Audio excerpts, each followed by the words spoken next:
Ndabasuje mu izina rya Yesu. I greet you in the name of Jesus. Mbifurije umugisha w'Imana. I wish you the blessing of God. Ni Pastor Ntwarane Anastase ugiye kubaganira ku ijambo ry'Imana. I'm Pastor Ntwarane Anastase and I'm going to share to you the word of God. Ndifuza kuvuga ku kubana n'Imana, kugira imibanire myiza n'Imana. I would like to talk about having the relationship with God.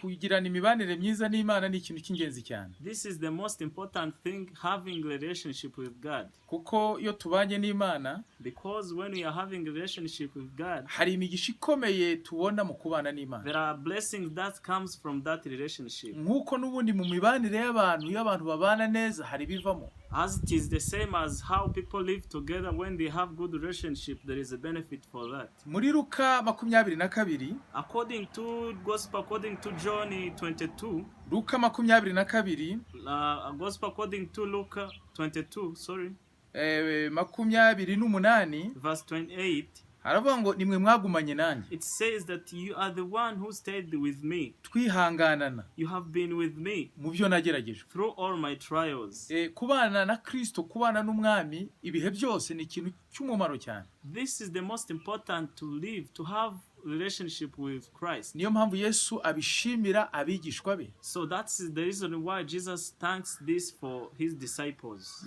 Kubana rero n'Imana, so having relationship with God, nicyo kibyara gusabana n'Imana, is the one which bears the fellowship with God. Yubana n'Imana neza, when you are living, when you are having relationship with God, havamo n'ubusabane bwiza n'Imana. The result of that is fellowship. Kandi ubusabane bubyara imigisha, bubyara ibintu byinshi by'agaciro. And the result of fellowship is blessings and other precious things.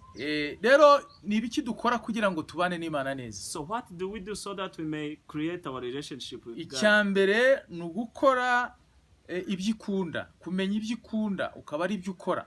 First thing is acknowledging what God cherish and do what God cherish. Yubana n'Imana umenya ibyikunda, nawe ukaba ari ibyo ukunda, ukaba ari ibyo ukora. When you are having relationship with God, you do those things that God adores. Icyakabiri kandi umenya ibyo yanga, nawe ukaba ari ibyo wanga. The second is that you know what God is annoyed and then you hate those kind of things. Ukora ibyo uba wubaka imibanire myiza n'Imana. When you are doing such a kind of things, you are building a good relationship with God. Icyanyuma ni ukwitoza imico y'Imana, imico y'ubumana. The last is acknowledging the nature of God. Ingeso z'Imana. It is acknowledging the nature and the habits of God. Kuko yubana n'Imana witoza kubaho nk'uko ibaho.